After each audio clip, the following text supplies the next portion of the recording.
네, 주제통합 4는요, 내용이 조금 많아서 그렇지, 이거 공통점 차이점만 잘 잡아두면은 사실 그렇게 어렵지 않아. 문제 수준도 그렇게 어렵지 않아서, 스무스하게 좀 나갈 수 있을 것 같아요. 자, 일단은 가부터 진행할게. 자, 국제정치학에서 국가 간의 힘과 국가 간의 힘의 분포, 그리고 힘의 균형, 이들 다 똑같은 말이지, 지금. 힘의 분포랑 똑같은 말이 뭐지? 힘의 균형이랑 지금 같은 말이라고 생각하셔도 돼요, 여기서는. 그 논의는 오랜 논쟁 중에 하나이다. 국가 간의 힘의 이해와 관련된 것들 중에서 강대국 간의 힘의 균형을 이루고 있는지에 대한 여부와 관련하여 국제체제의 안정과 평화가 주로 논의되는데, 여기서 포인트는 밑줄 친 부분이지. 강대국들 간의 힘의 균형이 이루어져야 국제체제가 어떻다? 안정화되고 평화가 된다고, 얘들아. 그 이론에 두 가지가 있는 거야. 지금 이 문단의 1번 네모 박스 무슨 론?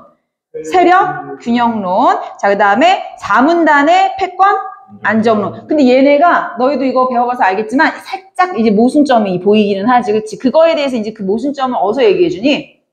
뭐 5문단이요? 우리 5문단은 없고요. 나에서 이제 얘기를 해주죠. 그죠? 자, 그러면 계속 나도 지금 약속한 5문단 있는 줄 알고 넘겨봤어. 자, 그러면 2문단부터 나가볼게요. 세력, 그러니까 이거는 결론적으로 말하면 국가 간의 힘의 균형을 맞추는 거잖아. 그치? 거기서 이제 첫 번째가 뭐라고 돼 있어요? 세력, 균형론. 자, 첫 번째.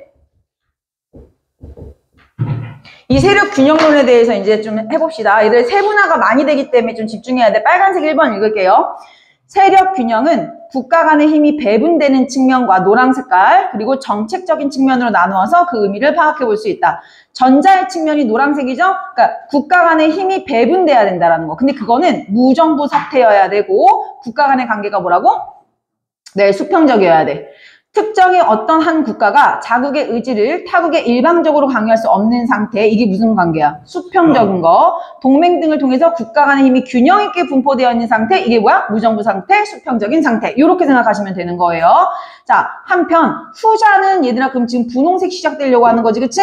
자, 후자의 측면에서 세력 균형의 의미는 타국의 힘이 지나치게 강해지는 것을 막기 위해서 자국이 수립하거나 실시하는 정책, 즉 우리가 살아남기 위한 생존의 차원이자 평형의 창출, 유지를 위한 정책. 우리가 남들한테 뒤지지 않거나 또는 강대국이 생겨나지 않기 위해서 발달을 해야 될 거 아니야, 그치? 그러니까 이 분홍색은 잘 봐. 분홍색만 읽어볼게요. 내부적으로 경제 발전, 그리고 군비 증강, 그리고 전략 개발이라는 수단을 말한다. 그리고 노란 색깔, 외부적으로는 동맹이라는 수단을 추구한다라고 얘기하는 겁니다. 이해됐어요, 얘들아? 자, 그러면 이거를 두 군데로 좀 나눠보면은, 앞에 보세요. 지금 이거를 딱 두 군데로 나눠보면은 사실 우리가 이 균형을 이루기 위해서 외부적으로 할 수 있는 것과 내부적으로 할 수 있는 거 이렇게 두 개로 나눈다고 볼 수가 있겠지, 그치? 자, 노란색이 외부야. 이거 무정부 사태를 말하는 거고, 이건 무정부 사태. 우리가 어떤 관계로 맺어야 돼? 수평적인 관계. 그래서 이거를 할 수 있는 거 디테일한 게 빨간 색깔 밑줄이야, 얘들아. 뭐야? 동맹을 통해서 힘의 균형을 분포한다. 이해됐어요? 자, 분홍색 같은 경우에는 자국이 수립하거나 실시하는 정책. 오케이. 내가 뒤지지 않기 위해서 내가 실시하는 정책을 말하는 거야. 세력을 균형 있게 하기 위해서는 요렇게 방법이 있다. 노란색, 분홍색 이렇게 나눈 게 얘들아 지금 괄호 1번이야. 이해돼요? 네. 근데 있잖아. 내가 괄호 1번 해놓고 바로 밑에 괄호 2번 해놓지 않았어? 이 괄호 1번에 방대한 내용을 즉 이후에 괄호 2번에다가 그냥 한 줄로 다시 한번 반복한 거야. 한 줄을 볼래, 얘들아? 무정부적인 세계이면서 스스로 힘을 키워서 자국을 구제해야 된다고. 네. 이해돼요? 지금 괄호 1번이 이만큼 내용이 길었지만 그거 딱 요약하면 지금 뭐야? 괄호 2번. 이거 외부적으로는 동맹 맺고 내부적으로는 우리도 국비 증강해야지, 얘들아. 이해됐어요? 네, 요렇게 되는 거예요. 자, 이 문단 내용 이해되니, 얘들아? 네. 실제로 국제 정치사에서 나타났던 세력 균형 형태로는 세 가지가 있다라고 했네요. 그 세 가지가 얘들아 지금 3문단에 동그라미 3개 보이죠, 얘들아? 네. 거기 지금부터 읽을 거야. 첫 번째로 균형자형은 서로 힘이 다른 두 개의 세력이 존재하고 제3의 세력으로서 균형자가 개입하여서 약한 쪽이 균형자의 힘이 더해서 균형을 유지해 나가는 거. 뭐 이거는 내용이 그냥 간단하네, 그치? 너 지금 어떤 큰 세력을 가지고 있는 애가 있어. 근데 여기 지금 작은 세력을 가지고 있는 애가 있어. 그럼 여기에 지금 또 다른 세력을 갖고 있는 C가 여기다가 힘을 어떻게 해준다라는 거야? 보태준다는 얘기지. 왜? 이재명 김문수. 아니. 난 진짜 이렇게 못 올리게 할 거냐고.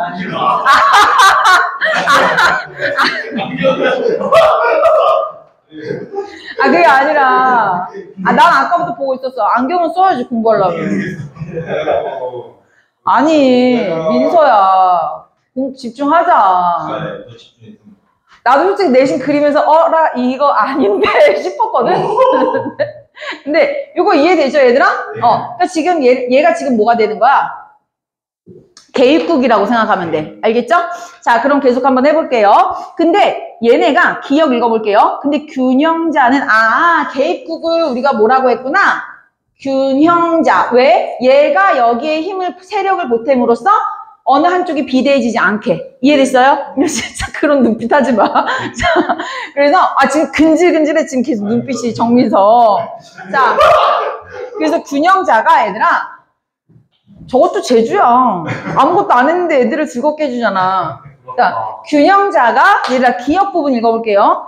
균형자는 어느 국가와도 영구적인 동맹관계는 안 돼. 왜? 두 세력의 힘은 변화할 수 있기 때문에. 여기다가 4% 밑줄 한 번만 쳐놔. 두 세력의 힘은 변화할 수 있어. 그러니까 이 세력이라는 게 고정 맞잖아. 어떤 되게 세력이 약했던 나라가 세력이 세질 수도 있는 거고 또는 강했던 나라가 약해질 수도 있는 거잖아. 그쵸? 그렇기 때문에 요 C 같은 균형자 같은 경우는 무조건 얘랑 영원히 동맹을 맺어서는 안 돼. 왜? 앞에 봐요. 요 A와 B국의 힘의 차이가 나중엔 달라질 수도 있어. 만약에 얘가 약하다면 얘가 어디를 도와줘야 되는 거야? A를 도와줘야 되니까. 여기까지 이해됐어요, 얘들아? 자, 그러면 여기 기억 읽었으니까요. 비스마르크형 가기 전에 우리 기억에 대해서 얘들아 내가 말했지. 단어에 밑줄 친 거 말고 문장에 밑줄 친 거는요. 꼭 이유를 물어본단 말이야. 그런 문제는 주관식 풀듯이 바로 풀어줘야 된다라고 얘기했었어요. 자, 지금 문제 기억 물어보는 문제 갈게요, 얘들아. 236페이지에 3번 문제로 가겠습니다. 얘들아 236페이지에 3번. 너무 뻔하잖아, 얘들아. 4번 바로 가. 국가의 국력은 약해질 수 있기 때문에. 그러니까 뭐야 이게 우리 본문에 있는 말로는. 힘의 균형은 변화될 수 있는 거야, 얘들아. 세력은 변화될 수 있기 때문에 균형자가 동맹 맺을 국가가 앞에 봐요. 지금은 B지만 나중에 얘가 약해지면 A가 될 수도 있으니까. 이해됐어요? 그래서 정답 몇 번이에요? 4번. 근데 1번 읽어봐. 동맹 관계에서 동맹국들은 하나의 공통된 목표로 맺어져 있기 때문이다. 이거 선생님 풀이는 다 써놓긴 했는데 지금 이것들 다 안 돼요. 그리고 자국의 이익을 위해서 힘이 강한 국가와 동맹을 맺어야 할 필요도 있기 때문이다. 이런 거 다 이유가 안 된단 말이야. 그래서 이런 애들은 차라리 이런 데 시간을 낭비하는 것보다도요. 뭘 해주는 게 좋다? 주관식 풀듯이 풀어주는 게 제일 좋다라고 얘기하는 겁니다. 이해됐어요? 네. 자, 그러면 우리 기억 이후에 비스마르크형으로 한번 가볼게요. 비스마르크는 침략국이 존재하네. 침략국이 존재하고 이 침략국을 둘러싼 다른 여러 국가가 공통적 이익에 따라서 몇 개의 복합적 동맹을 맺어서 그러니까 이거지. 누가 지금 침략하려고 하는 거야. A, B, C 여러 나라가 있어. 근데 D 나라까지 있다고 칩시다. 근데 여기 지금 다른 나라가 있어. 그럼 라지 A라고 해봅시다. 그 라지 A가 지금 여길 쳐들어가려고 하는 거야, 얘들아. 침략국이 존재한다고. 근데 얘들아 B, C, D 입장에서도 이게 나 몰라라 할 수는 없는 거야. 왜? 그 대상이 얘만 끝이지 않고 이쪽으로 넘어올 수도 있는 거고. 이해됐어요? 거기에 따라 또 이해관계가 달라질 수도 있는 거고. 여러 가지 문제가 복합적으로 얽혀져 있기 때문에 이거 지금 누가 침략국이 온다고 한다면 얘네끼리 뭐 한다라는 거야? 동맹을 여러 관계로 맺어서 얘를 어떻게 한다? 고립시킨다라는 얘기죠. 다시 한번 읽어볼게요.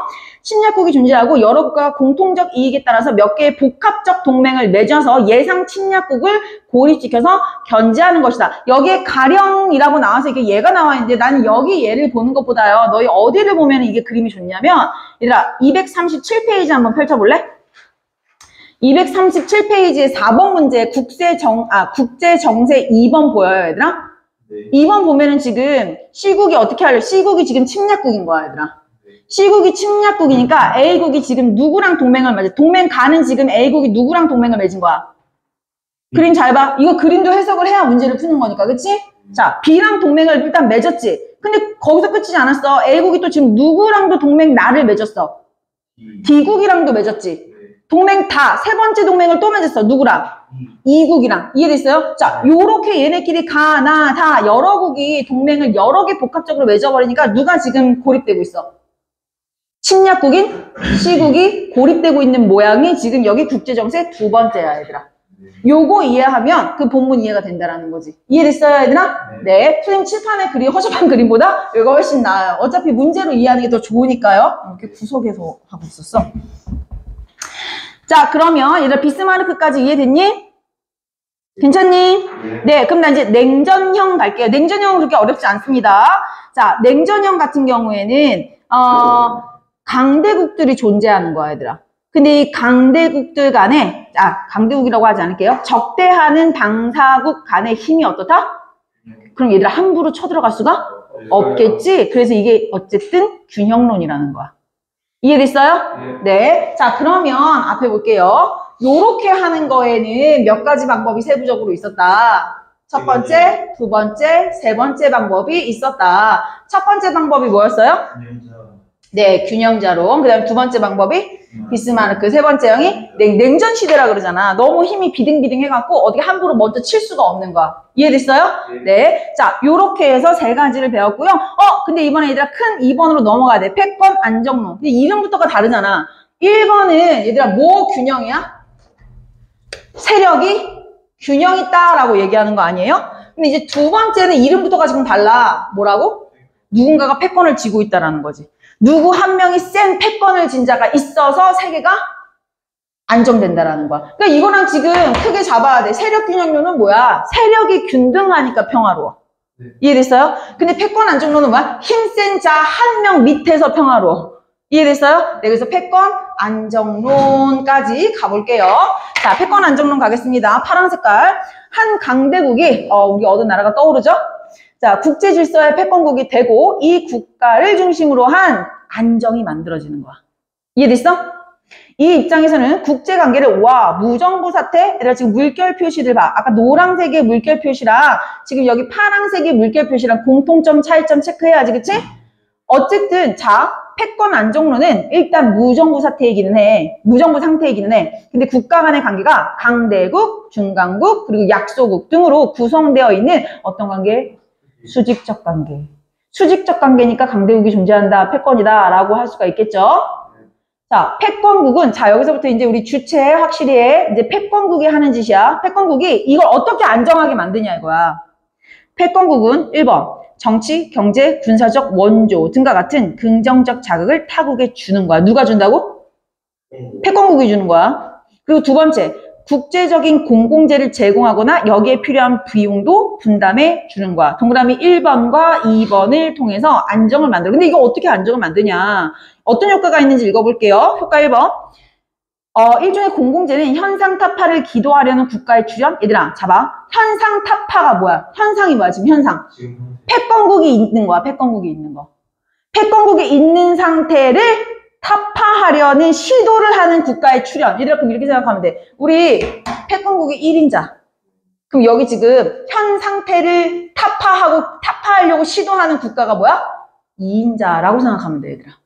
이해됐어요? 그러니까 1인자는 동그라미 1번과 2번을 하면서 견제해야 되는 거야. 2인자를. 이해됐어요? 네. 자, 볼게요. 현상 타파를 시도하려는 국가에다가 2인자라고 써.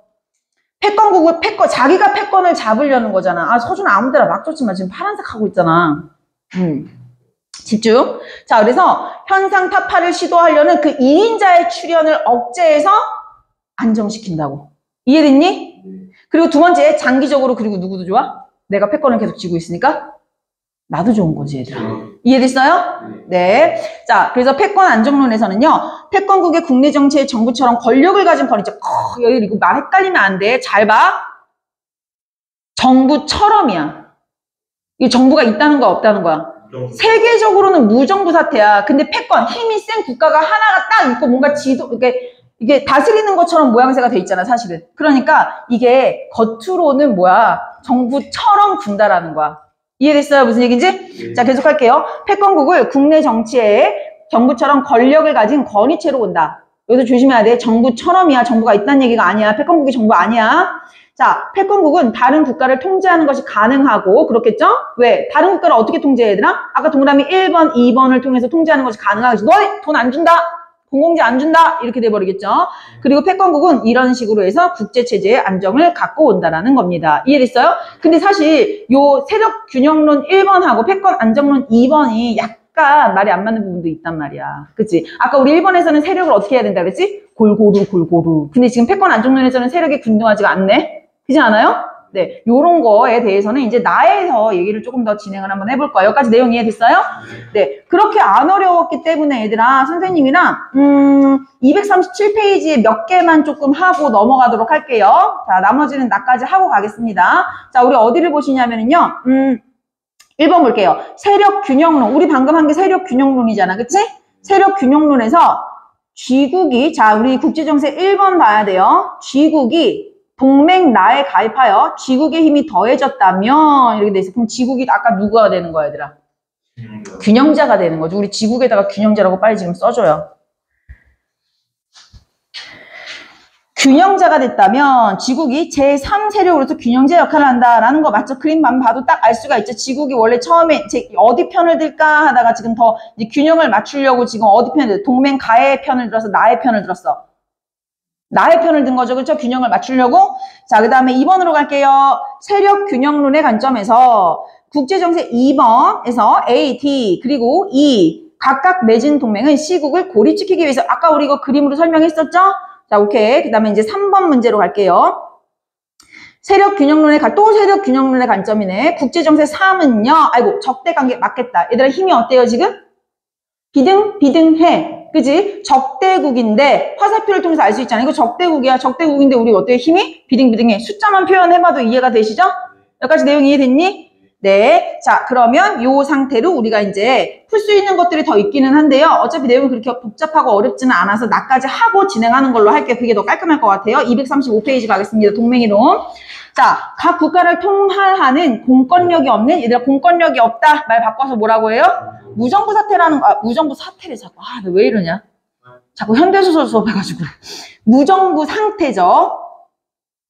무정부 상태는 국제사회에서 자국의 안보, 확보 또는 유지하는 것이 곤란한 국가가 심각한 정도의 위협을 느낄 때 채택하는 전형적인 안보 정대. 우리 안전하려고 하는 게 동맹이잖아. 우리가 약소국이면. 이해됐지? 자, 그게 이제 세 번째 동맹. 국가 간의 힘의 결합을 해서 상호 군사적 지원의 약속이야. 그거는 안보상의 위협뿐만이 아니라 공통의 이익을 위해서 하게 돼. 아하!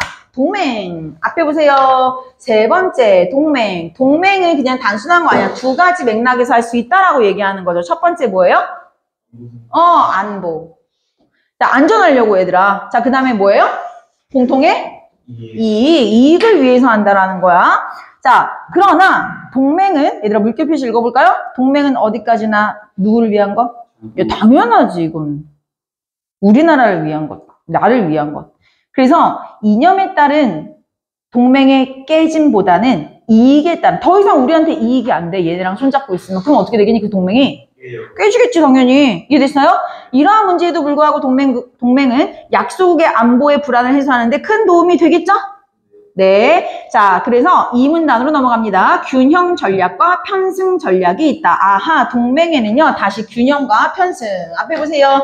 이렇게 동맹을 하는 것에는요, 다시 두 가지 맥락으로 나눠지는 거야. 뭐라고 얘들아? 균형과 편승. 근데 이름이 다 친절하게 말을 해주지 않아요? 그지? 자, 균형 볼게요, 얘들아. 균형 전략은 우월한 힘을 가지고 있는 나라 또는 패권국이 될 가능성이 있는 국가에 대항하여 힘이 덜 강한 국가들끼리 뭐 한다고? 힘 합친다고. 아까 전에 우리 그래서 이 그림 기억나요? 아까 우리 이 그림 어디서 했더라? 아까 전에 우리 요 세력 균형전에서 요거 할 때 설명했던 거 기억나니 얘들아? 여기 큰 A국이 있어. 여기 B국이 있어. 여기 C국이 있어. 얘가 균형자가 되어서 얘를 도와준다 그랬지. 이해돼요? 그 그림이랑 지금 비슷한 말을 하고 있잖아. 그래서 선생님 이거 색깔 일치하게 초록 색깔 해놓은 겁니다. 이해됐니? 자, 읽어볼게요. 패권국이 될 가능성이 있는 국가에 대항하여 힘이 덜 강한 국가들이 하나의 동맹을 맺어서 힘의 균형을 맞춰. 그러니까 무슨 전략? 균형 전략. 그래서 패권국이 등장하지 않게 한다라고 얘기를 해요. 자, 이게 균형자형과 완전히 일치하는 건 아니지만 비슷한 맥락으로 흘러가니까 선생님 색깔 칠해놓은 거야. 근데 하지만 이상한 게 하나 있어. 여기서부터 읽어봐. 하지만 제2차 세계대전 이후에 강한 힘을 가진 누가 등장했어? 패권국이 등장한 거야. 그 이런 강한 힘을 가진 것에 협력하면 돼, 안 돼? 안 되거든? 근데 서구 유럽이 이 강국에다가 협력을 하는 상황이 나타나. 이러면 돼, 안 돼? 안 되는데. 이게 그래서 힘이 강한 국가에 힘이 덜 강한 국가들이 동맹을 맺은 것이었으므로 균형 전략의 한계. 원래 서구 유럽이 미국에다 힘을 보태면 안 되고 약한 애에다가 힘을 보탰어야 되는 거지. 근데 이런 한계점이 있다라고 이제 보여주는 거야, 얘들아. 이해됐니? 자, 균형 전략과 달리 편승 전략 갈게요. 편승 전략은 패권국 또는 힘이 강한 국가와 동맹을 맺고 이 국가가 가진 힘을 통해서 국익을 극대화하는 전략이다. 뭐 편승 전략이 뭐야? 그냥 센 자한테 편승한다고 얘들아. 자, 그 다음 이제 3문단 갈게요. 슈는요, 편승 전략을 다양한 국익 확보와 증진한 차원에서 세 가지로 나눴네. 동그라미 3개 보입니까? 3문단에? 네. 방어부터 갈게요. 편승 전략.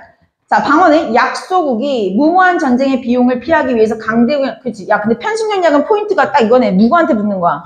강한 사람한테 붙는 거야. 근데 그걸 종류를 3가지로 나눠놓은 거야. 방어 뭐야? 우리의 피해를 막기 위해서. 말 그대로 방어잖아. 그치? 이해됐어요? 자칼은 뭐예요? 수정주의 국가와 세력권에 관한 협정을 체결하고 자국의 이익을 추구한다? 야, 수정국가에 대한 풀이가 나와 있어. 패권국에 도전하는 애. 이거 아까 전에 우리 뭐라 그랬지 내가? 2인자라고 생각하면 좋아. 알았지? 네. 자, 방어는요 1인자한테 붙는 거야. 자칼은 뭐야? 2인자한테 붙는 거야. 이해됐어요? 네. 자, 영합은요 전쟁의 결과가 거의 확정적일 때 승자 측에 편승하는 것이다. 여기까지 내용 이해됐어요? 네. 근데 4문단에서 이제 아까 1문단의 파란색 물결 반복하면서 끝납니다. 동맹의 개념과 전략을 통해서 동맹은 하나의 공통된 목표로 맺어지는 것이 아니다. 아까 전에 2가지라고 얘기했었죠? 자, 동맹 관계에서 영원한 패권국이나 강대국도 영원한 동지도 영원한 적도 없어. 왜? 뭐 때문에 동맹하는 거니까? 내 이익 때문에, 국익 때문에. 그래, 국익이 되지 않으면 동맹은 없어지지. 그래서 영원히 유지될 것이라고 믿지 않는다. 그래서 우리가 동맹을 맺으려면 이런 여러 가지 복잡한 상황을 잘 고려해서 동맹을 맺어야 된다, 서준아. 이렇게 얘기하는 겁니다. 여기까지 내용 이해됐어요? 네. 아유, 안 어렵다고 얘기했잖아, 얘들아. 자, 그러면 이제 1번으로 가겠습니다. 1번. 가와 나를 읽고 이해한 내용으로 적절하지 않은 것을 가볼게요. 얘들 이거 다 너무 쉬워갖고 선생님 바로 답으로 갈게요. 3번. 패권 안정론에서 패권국 외의 국가들의 힘은 균등하게 뭐래? 이거 균등한 거 아니랬지? 아까 강대국, 중간국, 약소국 이렇게 수직적인 관계라고 얘기했었습니다. 이해됐나요? 네. 자, 그러면은 자 2번으로 갈게요. A가 선생님 넘기지 않게 바로 써놨어요. A가 뭐라고 써있지? 패권국이 타국을 통제해서 국제 정세를 안정시키는 거. 이해됐죠? 자, 근데 B 편승 전략은 뭐였지? 이런 패권국이 어떻게 하는 거야? 갖다 올라타는 거야, 얘들아. 근데 이제 방어, 자칼, 영합 이렇게 3가지가 있었던 거죠? 이해됐나요? 자, 그러면 잘 봐. 4번. 패권국과 동맹을 맺어서 전쟁이 일어나지 않게 하여 전쟁 비용이 들지 않게 할 것이다. 이거 맞잖아. 정답. 이거 그냥 나와 있었잖아, 얘들아. 근데 자, 아닌 거 한 번만 해볼게요. 1번. 다른 약속이나 중간국과 동맹을 벌써 틀렸지. 패권국에 대항한다. 이거 맞는 말이 하나도 없지. 자, 그 다음에 2번. 자국의 공공재를 패권국에 제공하여, 얘들아 아까 전에 자국의 공공재를 제공하는 건 누구라 그랬지? 패권국이 제공한다 그랬지. 이해됐어요? 자, 그 다음에 이익을 최소화한다. 아니, 야, 동맹은 무조건 이익이야. 그죠? 자, 그 다음에 5번도 마찬가지지. 패권국에 군사적 원조를 제공하는 게 아니라 패권국이 제공하는 게 A였죠. 이해됐나요? 네, 그래서 문제도 그렇게 어렵지 않았습니다. 자, 아까 전에 3번 문제 풀었기 때문에 이제 마지막 4번 문제 좀 마무리하도록 할게요. 자, 4번에 우리 아까 전에 3번까지 했었지, 얘들아. 자, 4, 5번 가겠습니다. 동맹 전략에 따르면 국제정세 2는 A국을 중심으로 3개의 동맹이 존재한다는 점에서 여기까지 맞죠?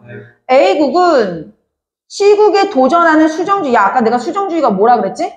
2인자. 저 C국을 갈아엎고 저 C국 대신 누가 패권을 잡겠다. 내가 패권을 잡겠다. 근데 그게 A야? 아니지. 이해됐어요? 자, 그리고 5번 갈게요. 자, 3번. 힘의 균형이 있어서 패권국이 등장하잖아. 이거 냉전시대. 이해됐죠? 네, 요렇게 생각하시면 여기 문제는 다 풀렸습니다. 여기까지 내용 이해됐니? 네, 이렇게 하고 우리 주제통합 4번은 마칠게요. 자, 민사 한번 끊어주시고. 얘들아 그렇게 피곤하지 않았겠